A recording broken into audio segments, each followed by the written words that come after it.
Zucchini boats are brilliant. They're healthy, tasty, and fun to make. Imagine this: tender zucchini filled with a savory beef filling, all topped with melted cheese. It's a family favorite, even for picky eaters. This recipe is super easy to follow, perfect for beginner cooks. We'll use simple ingredients you can find at any supermarket. Get ready for a delicious adventure. First, grab your zucchinis. Give them a good wash and pat them dry. Now slice them in half lengthwise. Use a spoon to scoop out the flesh, creating little zucchini boats. Don't throw away the zucchini flesh. We'll use it later. Sprinkle the boats with salt and pepper. Time to make the filling. Heat some olive oil in a pan. Add chopped onions and cook until softened. Now, add minced garlic and ground beef. Cook until the beef is browned, breaking it up with a spoon. Season with salt, pepper, and your favorite Italian herbs. Stir in a jar of marinara sauce and simmer.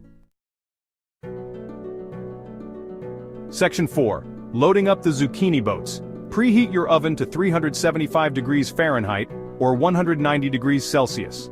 Spoon the delicious beef filling into the zucchini boats, mounding it up nicely. Sprinkle generously with shredded mozzarella cheese. The more cheese, the better. Section 5. Baking to perfection. Place the filled zucchini boats in a baking dish. Bake for about 25 to 30 minutes, or until the zucchini is tender and the cheese is golden and bubbly.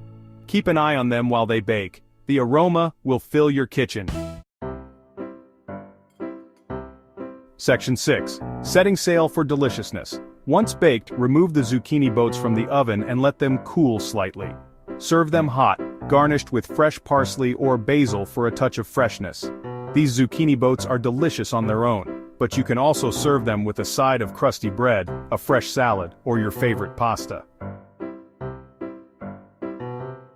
Section 7. Join the zucchini boat adventure. This recipe is so easy and satisfying. It's a great way to use up zucchini and create a meal the whole family will love. Give it a try and let me know what you think in the comments below. Don't forget to share pictures of your delicious creations and like this recipe if you enjoyed it. Happy cooking!